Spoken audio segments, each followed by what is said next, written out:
Okay, so good afternoon and welcome to our new session. Our topic for today is about C++ overloading, operator and function, and polymorphism. Our learning outcomes is to develop the ability to explain the concept of overloading in object-oriented programming. C++ overloading. C++ allows you to specify more than one definition for a function name or an operator in the same scope, which is called function overloading and operator overloading respectively. So it means that sa isang base class natin, we can set the same method name, but different, for example, different parameters na pwede nating i-accept. For example, in your first method, you have an integer parameter, and your second method, you have a double parameter, and for your third method, you have a character parameter. So later, I will explain to you how it works. An overloaded declaration is a declaration that is declared with the same name as the previous declared declaration in the same scope, except that both declarations have different argument and obviously different definition and implementations. So, saan nyo ba ito pwedeng gamitin? So, these overloading concepts are being used if you have a method that can do different things or different output. Okay? A method that will accept only one parameter, a method that will only accept two parameters, a method that will accept 3 or more parameters. They have the same name, but different parameters are being accepted. When you call an overloaded function or operator, the compiler determines the most appropriate definition to use by comparing the argument types you have used to call the function or operator with the parameter types specified in the definition. The process of selecting the most appropriate overloaded function or operator is called the overload resolution. Function overloading in C++. You can have multiple definitions for the same function name in the same scope. Okay? You cannot overload functions declaration that differ only by return type. The definition of the function must differ from each other by the types and or the numbers of arguments in the list. For the following is the example where the same function of print, okay, we have a print function here is being used to print different data types. Okay, to implement the overloading function, okay, so let's say that this program will demonstrate how to use an overloading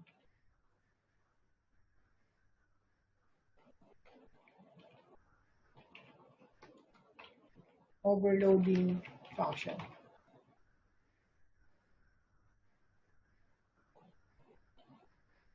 Okay, so first we create our base class.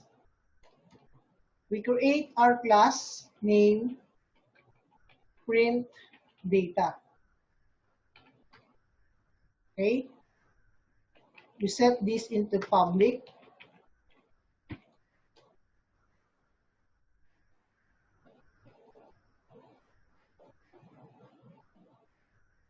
let's create our methods or the functions. Void print, okay, int I. Here we are going to display a printing int and the value that being passed.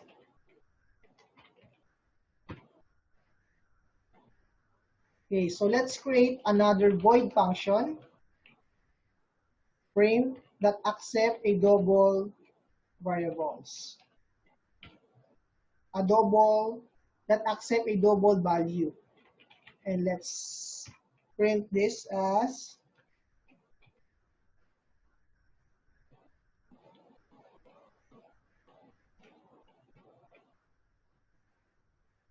okay.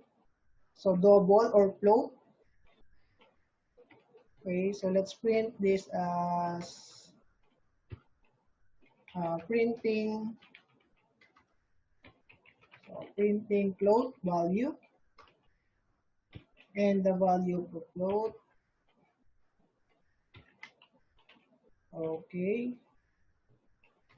And another method that say print character C. This will print the text of printing character and the character that are being passed. Okay.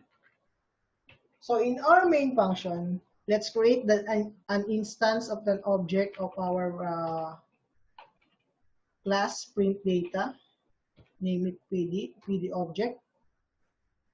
So first, let's call the print to print an integer. The print method that print integer. Okay, so to do that, use your object dot print, okay, to integer, and we will pass a value of, for example, 8. Okay, and then let's call the print method to print a float value. Okay, to do that, pd dot print and then yung double or yung float. So let's say 101.59. Okay, and let's say call the print method to print a character. And to do that, our object PD function in character, it will accept a character. So let's say, welcome to C++. All right. So when we run this program, okay, so before we run this program, let me explain to you how does it work. So let's have some annotations here. Okay. When we run this program, we will create a object of our base class. So let's name this as PD. This object will call the function and we will going to pass a parameter, an integer parameter. So basically, the compiler will automatically choose among these three methods inside our base class kung sino yung mas prepared niya. Since we pass an integer, our compiler will choose this method that accepts an integer value. So when we run this, okay, this print method will be called and printing int and the value that we pass. So the 8 will be printed. After that, this, okay, so this line will call the print method again and then determine what data type is being passed. So since the value that are being passed to our method is an float value, it will choose this method. Again, in our third call of the print value, we pass a character value. So, meaning the method that only accept a character value will be executed. And this method, okay, those methods are being called and display the corresponding output. So when we run this program, so let's run.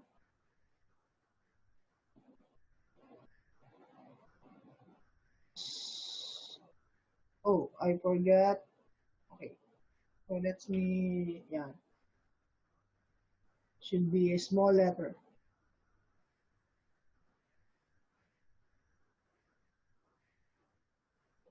And line. Oh, sorry, my mistake. All right, so we don't have any errors. Let's run this. So as you can see here, as the result is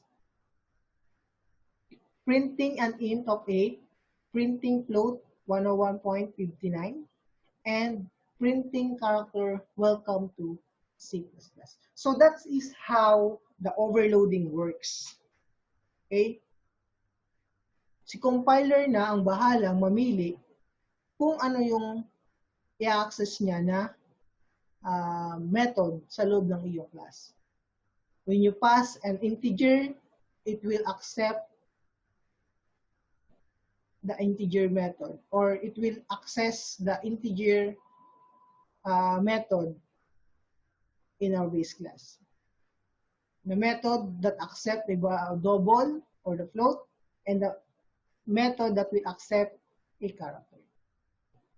Okay, so that is how function overloading works in C++. Okay, so I hope that you understand what overloading means and how it works in our program.